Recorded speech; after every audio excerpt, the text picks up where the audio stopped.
Olá, amores! Sejam bem-vindos mais uma vez à nossa aula de biologia. Hoje vamos dar início ao conteúdo novo, tá? Esse conteúdo novo ele está presente no livro 12, frente B.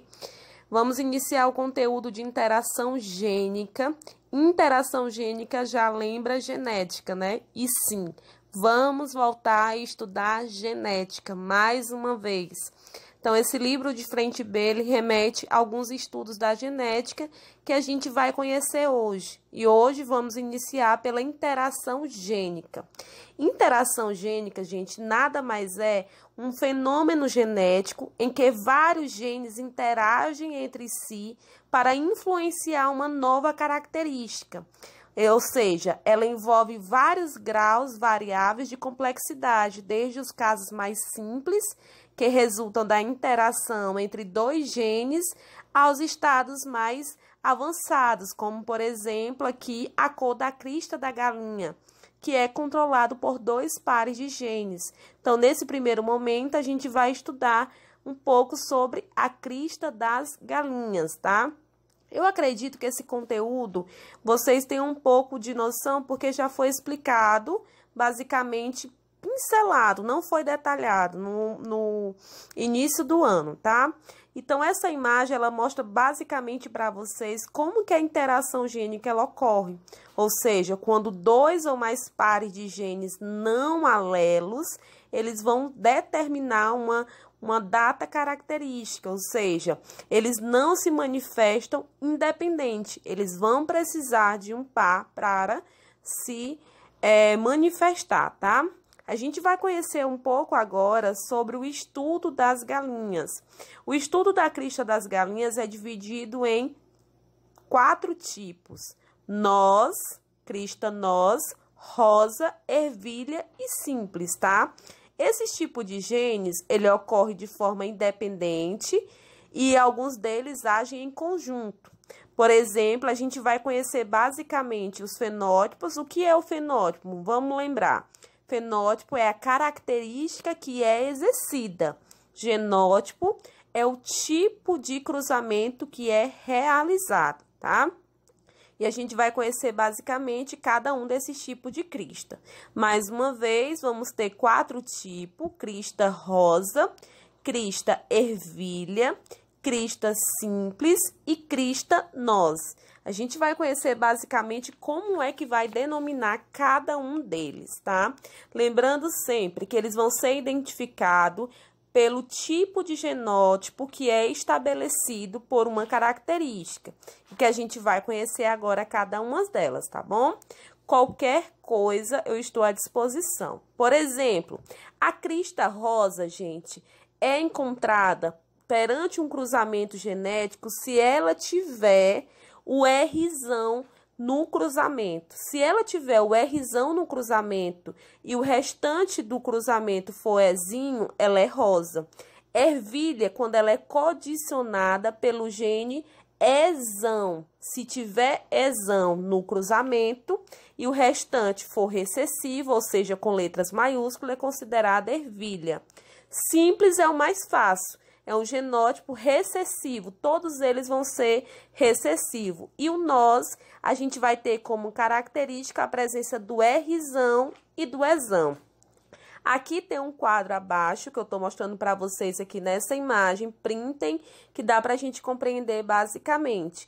A gente vai ter mais quantidade de nós, tá? Durante o cruzamento. Então, ao fazer esse cruzamento genético, vamos encontrar maiores quantidades de nós e o restante dos outros fenótipos vão estar espalhados. Mais uma vez, gene Rzão condiciona a crista rosa. Gene Ezão condiciona a crista ervilha. Gene recessivo dos dois, simples, e gene Rzão, Rzinho, vai condicionar a crista que a gente chama de noz. Olha o que eu falei para vocês. Ao fazer o cruzamento genético, a proporção que a gente vai encontrar, a gente chama de proporção 9 para 3 para 3 para 1. Então, ao fazer um cruzamento entre esses tipos de cristas recessivas, ou seja, recessivas, de forma que eu falo heterozigota. Se eu cruzar cristas heterozigotas, eu vou encontrar em maior quantidade cristas nós, tá? A gente vai conhecer agora um pouco sobre a epistasia. A epistasia, gente, já é um outro ramo dentro da interação gênica, é quando um gene pode mascarar a expressão de outro gene, ou seja, pode ter um efeito fenotípico do outro. Como assim, Marina? A epistasia é um tipo de interação onde um par de gene pode impedir ou inibir um outro par. Epistasia é quando eu posso bloquear a ação daquele gene, tá? E ele pode ser dividido em dois tipos, dominante e recessivo. Considero a epistasia chamada de dominante quando o alelo epistático ele é dominante, ou seja, ele apresenta na sua composição genes com letras maiúsculas ou iniciada com letras maiúsculas. Se eu tenho a presença de gene maiúscula, sempre na epistasia a gente estuda a plumagem, tá? Então, se eu tenho em um tipo de cruzamento a plumagem delas, iniciando com letra maiúscula, eu vou chamar de epistasia dominante. Por exemplo, na epistasia dominante, basta apenas ter um gene dominante por efeito inibidor. Como, por exemplo, em galinhas, a plumagem colorida ela é condicionada pelo gene C.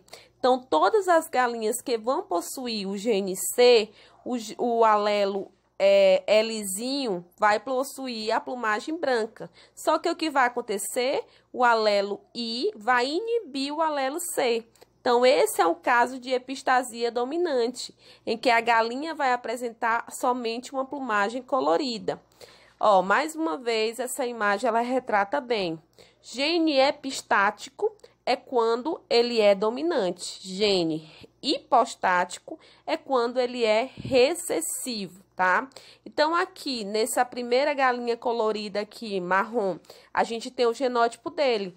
Então, se ele iniciou com letra maiúscula, eu considero ela um gene epistático, porque é considerado dominante, tá? Ou seja, ocorreu uma epistasia dominante. A epistasia recessiva é diferente.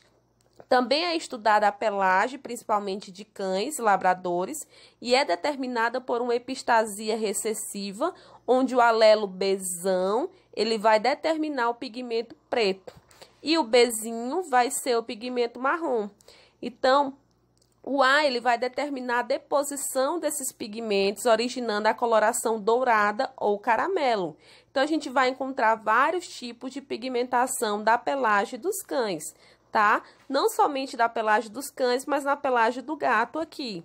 Os camundongos, por exemplo, ele pode ter 3 tipos de pelagem: preto, agute e albino. Então, o que vai acontecer basicamente? Esse tipo de epistasia, ou seja, de inibição, vai ocorrer parcialmente em genes recessivos. Ah, Marina, eu estou conseguindo lembrar. Epistasia dominante ocorre com genes dominantes, letra maiúscula. Epistasia recessiva ocorre com gene de letras minúscula. É isso? É isso, tá? Tá correto. A gente vai dar continuidade aqui um outro exemplo, ó, para vocês perceberem que o que vai condicionar a epistasia recessiva é o gene recessivo, ou seja, a letra minúscula, tá? Então, compreendam isso. Qualquer dúvida, na próxima aula eu posso entrar com a aula online para a gente debater essas questões, tá bom? Um abraço, fiquem com Deus. Qualquer dúvida é só entrar em contato. E até a próxima aula, tá, gente?